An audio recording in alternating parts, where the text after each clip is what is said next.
No two placements are the same. And if I can help you place more candidates, collect more fees, protect your business, and lower your legal expenses, then I've done my job.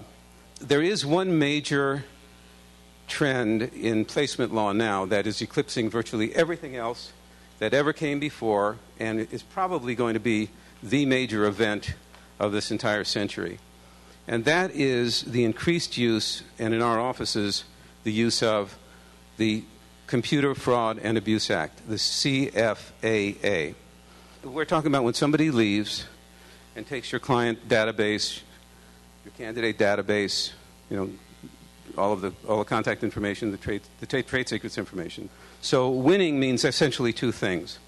Number one, stopping the conduct, and number two, receiving money by way of what's called damages to get paid. The CFAA is such a huge breakthrough because it doesn't require really any of this. All you have to show in federal court is that there was an unauthorized use of your computer, and that it did, believe it or not, only $5,000 worth of damages. That's not even the small claims jurisdiction in most states. Small claims is normally $7,500. So it's just an amazingly important piece of legislation. What can I ask in a reference check? As many personal and professional questions as you like. Just be sure you have the consent of the candidate in writing. Can I give candidates sign-on bonuses? Absolutely you can. Technically, you don't even have to disclose it to the employer.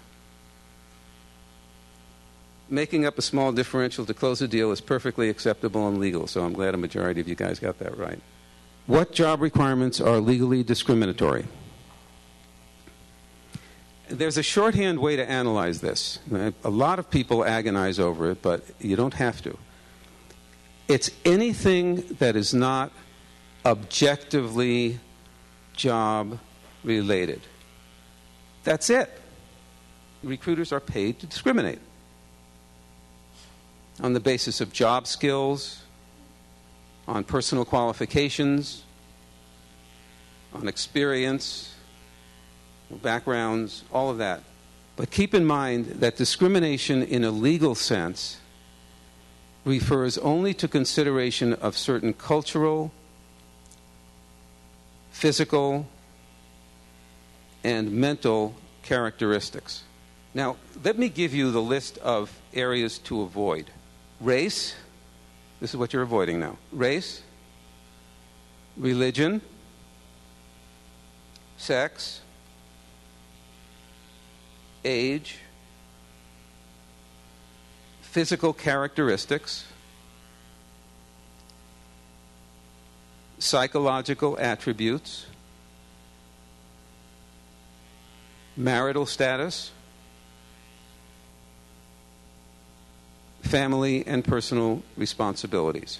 That's it. How long must I wait before I recruit from a former client? And I'm glad somebody asked me this one, because this goes to a very important part of our business and the identification that we have with the people that we do work for.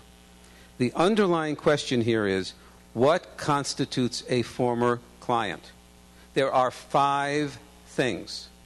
1, receiving a job order. 2, clearing the fee.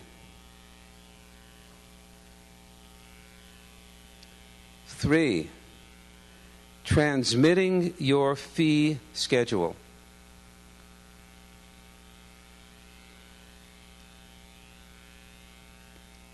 4, sending out the candidate for an interview. 5, placing the candidate. Can my retainer agreement have me retained instead of chained? The answer is it can, but it has to be worded properly. From the client's standpoint, if you stop and take a few steps back, from the client's standpoint, there are only 4 reasons to pay in advance. And I think you know that I was an ex-HR manager also for 9 years with some major companies. First of all, the search has to be extremely sensitive and confidential. That's one reason to pay a retainer. Not just saying it is, but it really being a high-level search. The second reason is that the client really wants you to work the search on an exclusive basis, that they really want to get your attention. The third reason is that the search is too difficult for a recruiter to take on a contingency fee basis.